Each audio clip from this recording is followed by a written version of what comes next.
PDA, क्या मिल्कीपुर उपचुनाव में पीडीए नहीं चला?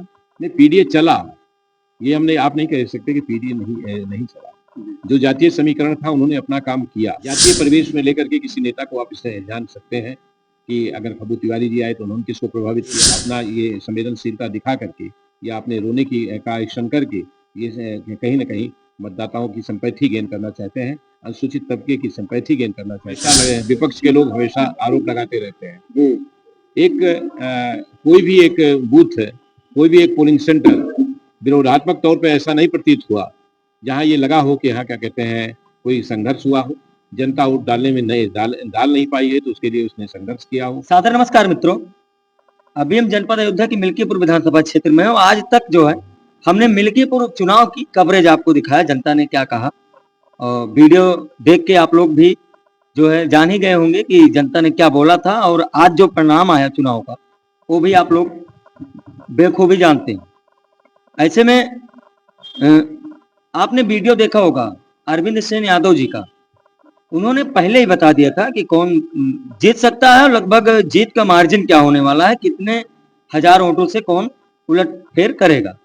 तो आज जब सब कुछ हो गया, जो है भारतीय जनता पार्टी चुनाव जीत गई और जो मार्जिन था उसी के आसपास, तो हम सोचे कि क्यों ना आज जो है पुनः एक बार अरविंद सेन यादव जी से बात हो कि आखिर क्या कमी रह गई जो समाजवादी पार्टी मिल्कीपुर उपचुनाव हार गई। तो आइए हम बात करते हैं। सबसे पहले तो स्वागत है आपका। बहुत बहुत धन्यवाद आपको जी। पहले तो आप कैसे अनुमान लगाए थे कि जीत का मार्जिन यही होगा और भारतीय जनता पार्टी ही चुनाव जीतेगी? देखिए, जब चुनाव स्पेशल होता है, उपचुनाव होता है, तो उपचुनाव हमेशा सत्ता के सापेक्ष रहता है। जी, उसमें ढेर सारे ताकतें जो सत्ता के सापेक्ष होती हैं, चाहे वो जातीय समीकरण हो, चाहे वह क्या कहते हैं अर्थ का प्रभाव हो, चाहे प्रशासनिक मशीनरी हो, और चाहे क्या कहते हैं जो सत्ता में बैठे हुए लोग हैं वो इसको चुनाव को प्रभावित करते हैं। दूसरा जो ये कारण था, वो कारण ये था कि एक संसदीय चुनाव के तहत अयोध्या सीट का निकल जाना सपा के सापेक्ष, और जो व्यक्तित्व था जिसने चुनाव जीता, उसके अंदर जो अहंकार का भाव आया था और उसको जो पदवी दी गई थी, वो कहीं न कहीं अयोध्या की और मिल्कीपुर की जनता को चुभ रही थी। और जो कैंडिडेचर था समाजवादी पार्टी का, उसका व्यक्तित्व भी राजनीतिक चरित्र के सापेक्ष अगर आप उसको पाओगे, तो समीक्षा करोगे तो आप पाओगे कि वो जनता के बीच का कैंडिडेट नहीं था। ऐसी दशा में ढेर सारे ऐसे फैक्टर्स थे जिन्होंने चुनाव को प्रभावित किया था, और समाजवादी पार्टी के जो नेगेटिव एस्पेक्ट्स थे, पहलू थे, उन्होंने भाजपा को चुनाव जिताने में मदद किया। यही स्थिति लोकसभा में थी। लोकसभा में भी भाजपा का जो कैंडिडेट था, उसके जो नेगेटिव एस्पेक्ट्स थे, उन्होंने भाजपा को हराने में योगदान दिया। अच्छा, नहीं तो जीत का मार्जिन कैसे आपने एग्जिट बता दिया था कि 50,000 से 60,000 के आसपास ही जीत होगा, वही हुआ? इसलिए कि मैं इस चीज़ का मुझे आभास था कि बूथों पे क्या होने वाला है। प्रशासन, सत्ता, अर्थ, राजनीतिक पैतरे क्या करने जा रहे हैं। इस चीज़ का चूँकि प्रशासनिक एक अनुभव था, जिसके चलते मैंने अपने आप को व्यक्त किया था, और वो उसने अमलीजामा पहना और हकीकत आपके सामने आई।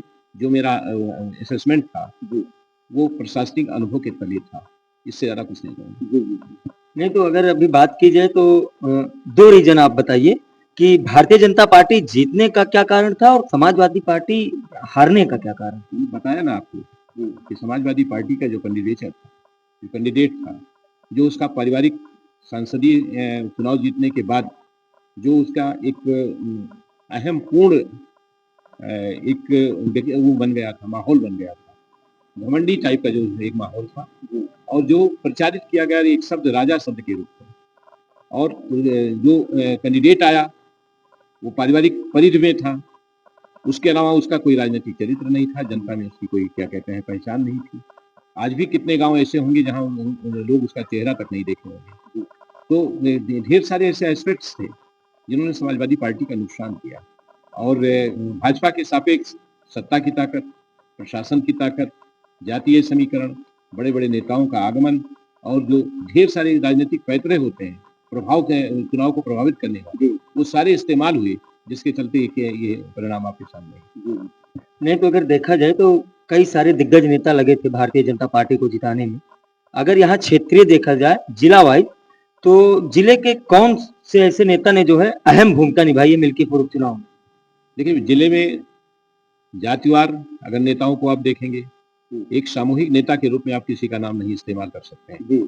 जातीय परिवेश में लेकर के किसी नेता को आप इससे जान सकते हैं कि अगर फब्बू तिवारी जी आए तो उन्होंने किसको प्रभावित किया, अभय जी आए तो उन्होंने किसको प्रभावित किया, रामचंद्र जी ने किसी को प्रभावित किया, आनंद सेन ने किसको प्रभावित किया, क्या कहते हैं हमारे पूर्व मुख्यमंत्री ने किसको प्रभावित किया। तो ये सब अगर आप इनको समीकरणों के तहत देखेंगे तो उनको एक जातीय परिधि में एक क्या कहते हैं कुछ जाति विशेष वर्ग विशेष की परिधि में ही आप आंक सकते हैं। एक सामूहिक नेता के रूप में, सर्वमान्य नेता के रूप में आप किसी, चाहे वो स्थानीय नेता हो और चाहे वो क्या ऊपर का नेता हो, कोई सर्वमान्य नेता के रूप में स्वीकार नहीं किया जा सकता। मेरी अपनी ये सोच है कि आज जो लोकतंत्रात्मक ताकतें हैं, जनता की जो असली ताकत है संघर्ष करने की, प्रदर्शन की, मीटिंग की और एक क्या कहते हैं अपना स्वतंत्र मन से अपना प्रतिनिधि चुनने की, वो कहीं न कहीं उसमें ह्रास हुआ है, गिरावट आई है।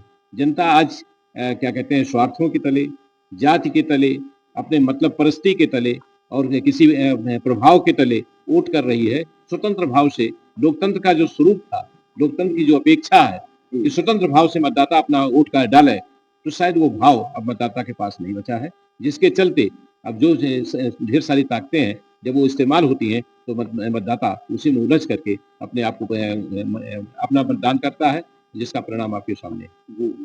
नहीं तो अभी चुनाव आयोग को देखा जाए तो चुनाव आयोग के ऊपर बहुत सारे लोग आरोप लगा रहे हैं कि जो है गलत तरीके से चुनाव कराया। इसको आप किस नज़र से देखते हैं? देखिए आरोप तो हमेशा लगे, विपक्ष के लोग हमेशा आरोप लगाते रहते हैं। एक कोई भी एक बूथ है, कोई भी एक पोलिंग सेंटर विरोधात्मक तौर पे ऐसा नहीं प्रतीत हुआ जहां ये लगा हो कि यहाँ क्या कहते हैं कोई संघर्ष हुआ हो, जनता वोट डालने में डाल नहीं पाई है तो उसके लिए उसने संघर्ष किया हो, कहीं खून खराबा हुआ हो, कहीं किसी तरह की जो प्रशासनिक नियंत्रण था वो पूरी तरह से काबिज था और वोट शांतिपूर्वक पड़ा। भले ही उसमें बोगस वोटिंग और तमाम तरह के आरोप लगाए गए हैं, लेकिन उनको सत्यापित कर पाना, उनको प्रमाणित कर पाना इतना आसान नहीं था।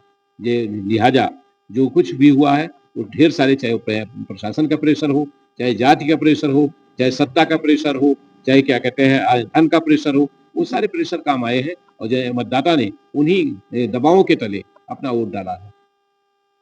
तो नहीं, इलेक्शन के पहले एक अयोध्या में बिटिया के साथ जो है एक घटना घट जाती है, उसमें अवधेश प्रसाद जी जो है बड़े बहुत जो है रोते हैं बड़ी बुरी तरह से चिल्ला कर।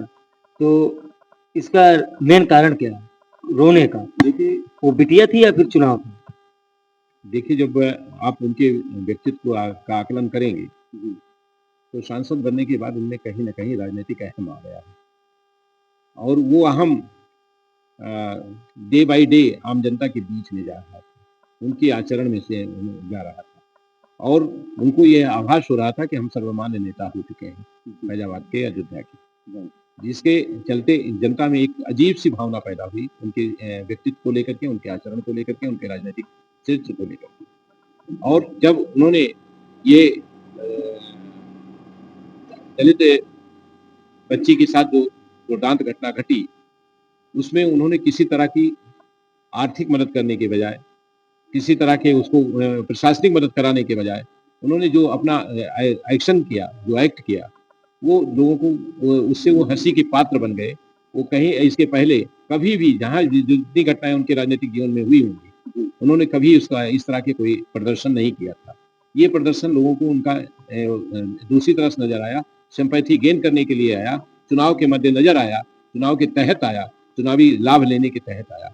लिहाजा उसका बहुत प्रभाव नहीं पड़ा और लोगों ने उसको दूसरे रूप में लिया। ये अपना ये संवेदनशीलता दिखा करके या अपने रोने की का एक्शन करके ये कहीं न कहीं मतदाताओं की सिंपैथी गेन करना चाहते हैं, अनुसूचित तबके की सिंपैथी गेन करना चाहते हैं, शायद वो फलित नहीं हुआ।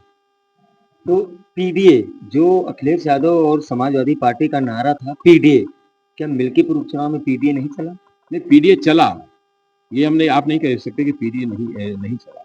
जो जातीय समीकरण था उन्होंने अपना काम किया, लेकिन उन्होंने वो जो ढेर सारे ऐसे प्रेशर्स थे, सत्तात्मक, प्रशासनिक, आर्थिक, राजनैतिक, जातीय, ये ढेर सारे राजनीतिक पैंतरे थे, जो हावी हुए थे आपके मिल्कीपुर के उपचुनाव पर।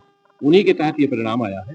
और ये आप कहिए कि मतदाताओं ने स्वतंत्र भाव से या निष्पेक्ष भाव से, जिसमें उनको कहीं प्रभावित नहीं किया गया हो, उस तरह से कोई वोटिंग हुई है, तो उसको मैं नहीं मानता। मैं ये कह सकता हूँ कि अगर मतदाता के ऊपर इतने सारे प्रेशर ना होते तो परिणाम कुछ भी हो सकता था। और परिणाम क्या कहते हैं, और ये जो अंतराल है, इसमें कहीं न कहीं दूरी हो सकती थी, नज़दीकपना हो सकती थी।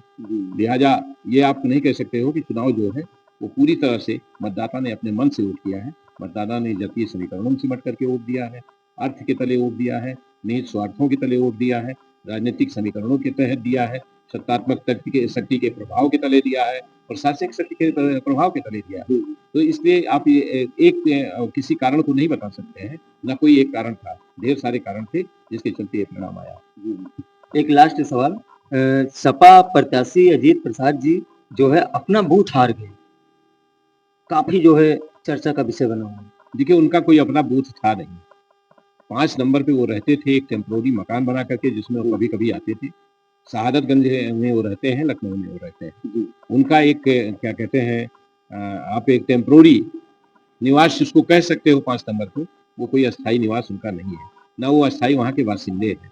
वो मिल्कीपुर के वो इनायत नगर का एक पार्ट है, और इनायत नगर में जिनकी बहुतायत है, वो निश्चित रूप से कहीं न कहीं इनसे असंतुष्ट थे, जिसके चलते इनके व्यवहार से असंतुष्ट थे, इनके आचरण से असंतुष्ट थे।